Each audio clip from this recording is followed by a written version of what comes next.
नमस्कार प्रिय विद्यार्थियों। हम यहाँ पर बीएससी पार्ट सेकंड के paper third structure development and reproduction of flowering plants के अंतर्गत शूट एपिकल मेरिस्टेम प्रो शीर्षस्थ विभाज्य का अध्ययन कर रहे थे। पिछले कई लेसन में हमने मेरिस्टेमेटिक टिश्यू क्या होता है, मेरिस्टेमेटिक टिश्यू को हम कितने प्रकार से वर्गीकृत कर सकते हैं और एक वर्गीकरण जो कि मेरिस्टेमेटिक टिश्यू के पोजीशन पादप शरीर में इसकी स्थिति के आधार पर जो हमने किया था और उसमें जो एपिकल मेरिस्टेम शब्द और संकल्पना आई थी वह प्रो के शीर्षस्थ भाग में अपना कार्य करता है और पादप का प्राथमिक शरीर बनाने में सहयोग करता है। हम इसी एपिकल मेरिस्टेम या प्रो शीर्षस्थ संगठन पर अपनी चर्चा कर रहे थे। हमने देखा कि प्रो शीर्षस्थ विभाज्य अपनी क्रियाविधि किस प्रकार से संपादित करता है, इसके लिए बहुत से वैज्ञानिकों ने अपने तर्क दिए, विचारधाराएं रखी और कुछ सिद्धांत प्रतिपादित किए। पिछले लेसन में हमने अधिकांश सिद्धांत अध्ययन कर लिए थे।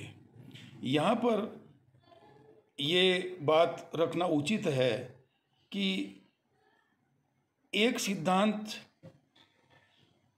यहाँ पर ऐसा नहीं है जिसको पूर्ण रूपेण हम मान्य कर लें और वह निम्नतम जो पादप हैं उससे लेकर जो उच्च पादप हैं उनके शीर्षस्थ प्रो शीर्षस्थ संगठन को आसानी से समझा सके। लेकिन फिर भी बहुत से सिद्धांत हैं जिनके आधार पर हम अपना जो है वो ये बात कह सकते हैं कि tunica corpus theory, estrogen theory, French school मत आदि आदि इस प्रकार के सिद्धांत हैं जो अधिकांशतः प्रो शीर्षस्थ संगठन को समझाने में कुछ हद तक कामयाब रहे हैं। यहाँ पर जो सिद्धांत हम आगे अध्ययन करेंगे वह न्यूमैन का सिद्धांत या न्यूमैन्स कंसेप्ट तथा एक सिद्धांत जो ट्यूनिका कॉर्पस सिद्धांत के तहत हमने फोस्टर का नाम आया था।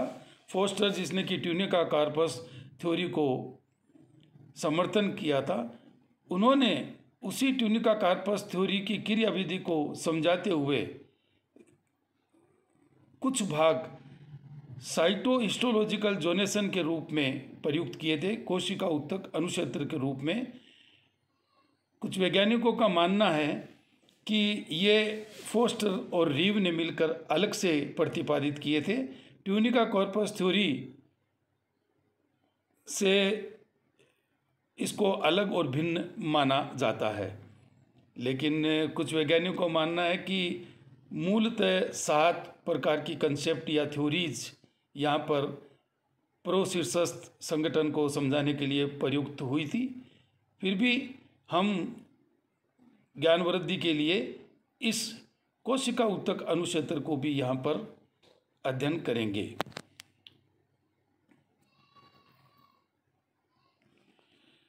शीर्षस्थ विभाजोत्त का संगठन के अंतर्गत न्यूमैन का सिद्धांत 1961 और बाद में 1965 में प्रतिपादित किया।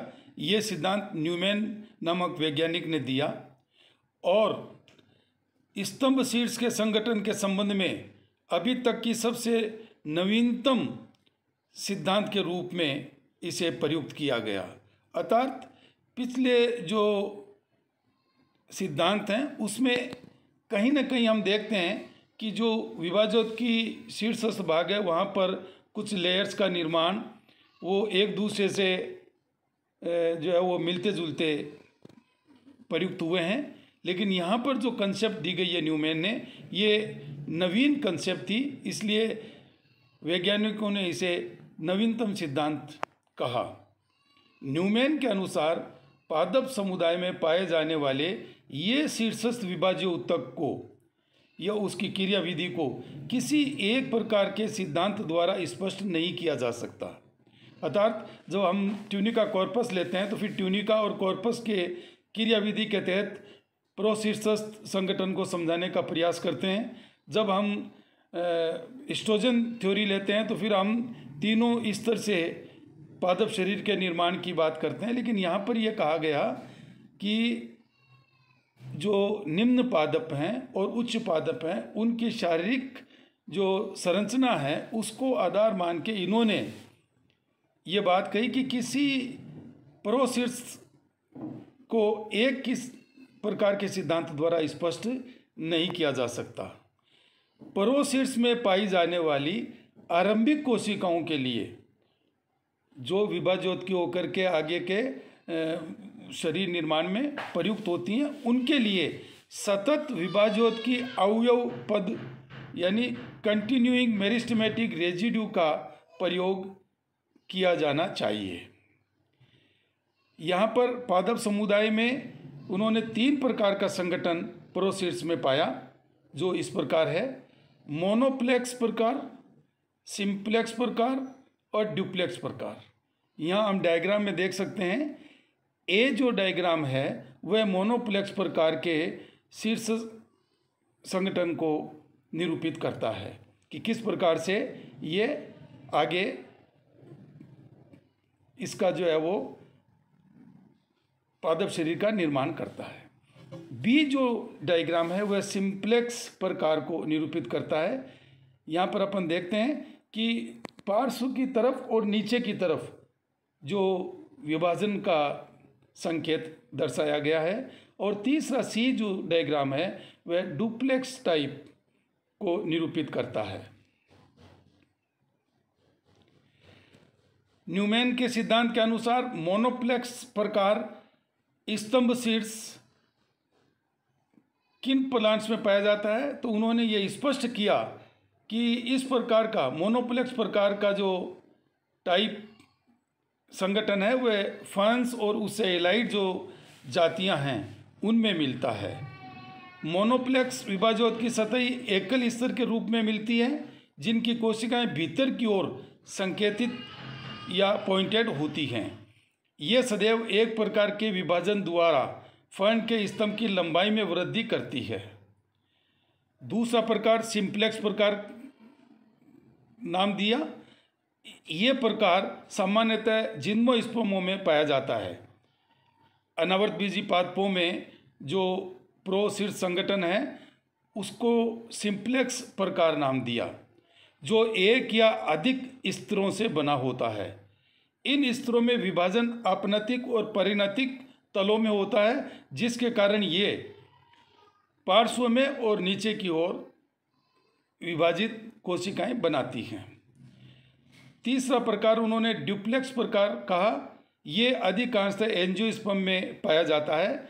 एंजियोस्पर्म के शीर्षस्थ भाग में इस प्रकार की क्रियाविधि देखी गई है, जो द्विस्तरीय अथवा अधिक स्तरों का बना हुआ होता है। बाह्य स्तर या स्तरों को सतही स्तर या स्तरें कहते हैं। एक वचन में सतही स्तर या बहुवचन में सतही स्तरें कहते हैं, जो अपनतिक तल से विभाजित होते हैं। भीतरी स्तरों को आंतरतम स्तरें कहते हैं, जो अपनतिक और परिणतिक तलों में विभाजन करती है और एक से अधिक स्तरों में शीर्ष भाग का निर्माण करती है।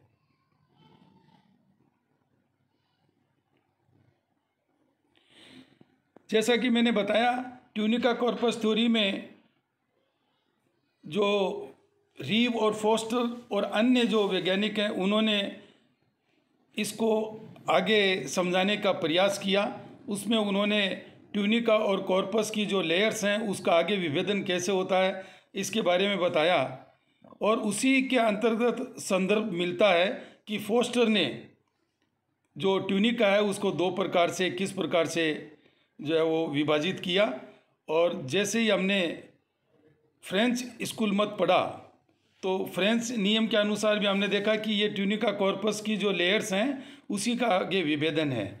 लेकिन फोस्टर ने जो हिस्टोलॉजिकल साइटो हिस्टोलॉजिकल क्षेत्र या अनुक्षेत्र बताए, उनको कुछ वैज्ञानिक अपना एक अलग मत संकेतित करते हैं। तो हम यहाँ पर देखते हैं, चूँकि हमें ये ट्यूनिका कॉर्पस थ्योरी में भी सहायता करेगा। डायग्राम में जैसा कि आप देखते हैं, यहाँ पर 4 भाग या अनुक्षेत्र दर्शाए गए हैं। देखते हैं कि साइटो हिस्टोलॉजिकल जोनेशन फोस्टर की जो संकल्पना थी वो क्या थी। फोस्टर ने 1939 में इन अनुक्षेत्रों का प्रतिपादन किया और जिंगो बाइलोबा के प्रोसीड्स के लिए इन्होंने ये जोनेशन बताए। फोस्टर के अनुसार प्रोसीड्स को कोशिकीय लक्षणों के आधार पर 4 अंतर संबंधी क्षेत्रों में विभक्त किया जा सकता है या किया जाता है। ध्यान देने वाली बात यह है, 4 अंतर संबंधी क्षेत्रों, इंटर रिलेटेड जोन्स, यानी एक दूसरे से कनेक्टेड जोन्स। जहां हम कह रहे हैं कि किसी सिद्धांत में भवितव्यता नहीं दर्शाई गई है, तो यहाँ पर जब ये इंटर रिलेटेड जोन्स हैं तब भवितव्यता को सुनिश्चित करना बहुत मुश्किल होता है। इसलिए फोस्टर ने यहाँ पर एक शब्द काम में लिया इन क्षेत्रों के लिए, वो है अंतर संबंधी क्षेत्र, इंटर रिलेटेड जोन्स, जिसका आधार कोशिका विभाजन की प्रावस्था, केंद्रक के आकार, कोशिका द्रव्य की सघनता व संगठन था। 4 जोन कौन कौन से हैं, पहले ये देखते हैं। एपिकल इनिशियल जोन, शीर्षस्थ प्रारंभिक क्षेत्र। सेंट्रल मदर सेल जोन, केंद्रीय जनन कोशिका क्षेत्र, जिसे संक्षेप में यहाँ पर CMZ कहा जाएगा। रिब मेरिस्टेम जोन, पट्टी विभाजोतक क्षेत्र। और चौथा है पेरिफेरल मेरिस्टेम जोन, परिधीय विभाजोतक क्षेत्र, PMZ। एपिकल इनिशियल जोन शीर्ष पर स्थित कोशिकाओं का समूह एवं उनसे निर्मित सीमावर्ती पार्श्व कोशिकाएं इस जोन में सम्मिलित की गई हैं। इस क्षेत्र की कोशिकाओं में अपनत विभाजन पाया जाता है, लेकिन कुछ परिस्थितियों में इनमें परिणत विभाजन भी होता है। ये अपेक्षाकृत कम विभाजनशील होती हैं एवं परिधीय विभाजन उत्तक यानी CMZ एवं केंद्रीय जनन कोशिका क्षेत्र का निर्माण करती है। तो इसका कार्य यही हुआ, एपिकल इनिशियल सेल में जो कोशिकाओं का समूह पाया जाता है वह एंटीक्लिनल डिवीजन करता है, अपनत विभाजन करता है। अपवाद के रूप में परिस्थितियों के अनुसार इसमें परिणत विभाजन देखा गया है, और कम विभाजनशील होते हुए भी ये 2 प्रकार के क्षेत्रों का निर्माण करती है। तो इंटर रिलेटेड जोन की जो संकल्पना वो यही है कि आगे से आगे एक दूसरे को क्षेत्र में निर्मित करते जाना। तो यहाँ पर कौन कौन से क्षेत्र बने, परिधीय विभाज्योतक क्षेत्र और केंद्रीय जनन कोशिका क्षेत्र। केंद्रीय जनन कोशिका क्षेत्र CMZ क्या है, ये क्षेत्र शीर्षस्थ प्रारंभिक क्षेत्र से निर्मित होते हैं। कोशिकाएं बड़ी, बहुकोणीय, अनियमित रूप से व्यवस्थित होती हैं। विभाजन इसमें अपेक्षाकृत कम पाया जाता है, लेकिन सभी तलों में इसका विभाजन होता है। जैसा कि आप डायग्राम में देख सकते हो, सेंट्रल जो बीच में एपिकल इनिशियल ग्रुप के नीचे की ओर जो डोम शेप संरचना है वह सेंट्रल मदर सेल जोन कहलाता है, और ये चारों तरफ जो है वो विभाजित होती हैं। रिब मेरिस्टेम जोन, पट्टी विभाजो उत्तक, ये क्षेत्र केंद्रीय जनन कोशिका क्षेत्र से निर्मित होता है तथा इससे नीचे की ओर होता है, यानी केंद्र में नीचे की तरफ जो सेंट्रल मदर सेल जोन है उससे रिब मेरिस्टेम जोन का निर्माण होता है। ये कोशिकाएं ऊर्ध्वाधर क्रम में व्यवस्थित रहती हैं तथा अनुप्रस्थ रूप से विभाजित होकर के मध्य की मज्जा का निर्माण करती है। अंतिम पेरिफेरल मेरिस्टेम जोन, परिधीय विभाज्योतक क्षेत्र। इस क्षेत्र का निर्माण शीर्षस्थ प्रारंभिक क्षेत्र से एवं केंद्रीय जनन कोशिका क्षेत्र से होता है। तो यहाँ पर एपिकल इनिशियल जोन से परिधीय विभाज्योतक का किसके सहयोग से? केंद्रीय जनन कोशिका क्षेत्र के सहयोग से इसका निर्माण होता है। निर्माण के आधार पर इसे फ्लैंक विभाज्योतक, फ्लैंक मेरिस्टेम भी कहते हैं। इसका कोशिका द्रव्य सघन एवं विभाजन दर इनकी अधिक पाई जाती है तथा ये पर्ण आद्यकों का निर्माण करते हैं। लीफ प्राइमोर्डिया का निर्माण पेरिफेरल मेरिस्टेमिक जोन से होता है और पेरिफेरल मेरिस्टिक जोन किससे बनता है? एपिकल इनिशियल जोन और सेंट्रल मदर सेल जोन से। यहाँ हम देखते हैं कि कोशिका उत्ती के क्षेत्रों में चारों ही उपर्युक्त क्षेत्रों में कोशिका आकारिकी तथा जैव रासायनिक विभिन्नताएं मिलती हैं और ये क्षेत्र अनावर्त बीजी व आवर्त बीजी पादपों में भी मिलता है। लेकिन जैसा कि पूर्व में बताया, फोस्टर ने ये जिंगो बाइलोबा के प्रोसीड्स के लिए जोनेशन दिया था। इस प्रकार यहाँ पर जो संपूर्ण थ्योरीज हैं प्रोसीड्स संगठन को समझाने के लिए वह पूर्ण होती हैं। विद्यार्थियों, हमने देखा कि नागेली की एपिकल सेल थ्योरी से लेकर के और न्यूमैन्स कंसेप्ट जिसमें मोनोप्लेक्स प्रकार, डुप्लेक्स प्रकार, सिंप्लेक्स प्रकार के तहत इस संगठन को समझाने का प्रयास किया तथा विशेष रूप से साइटोहिस्टोलॉजिकल जोनेशन जो कि इंटर रिलेटेड जोन्स के रूप में फोस्टर द्वारा प्रतिपादित किए, इसका अध्ययन किया और हमने ये देखा कि जो स्तंभ शीर्ष के संगठनों को स्पष्ट करने के उद्देश्य से 7-8 सिद्धांत प्रतिपादित किए गए हैं। सारांश रूप से हम ये कह सकते हैं कि इसमें से कोई भी सर्वमान्य सिद्धांत नहीं है। हम आगे के लेसन में इन सभी सिद्धांतों का सारांशतः विवेचन करेंगे और एक निष्कर्ष पर पहुंचेंगे। उस लेसन में आपको जो निबंधात्मक क्वेश्चन है वो आपको मिलेगा कि किस प्रकार से आप यदि जो निबंध रूप में जो क्वेश्चन आता है, बड़ा क्वेश्चन आता है, 400 शब्दों में लिखने का जो क्वेश्चन आता है, उसको कैसे हल करेंगे। धन्यवाद।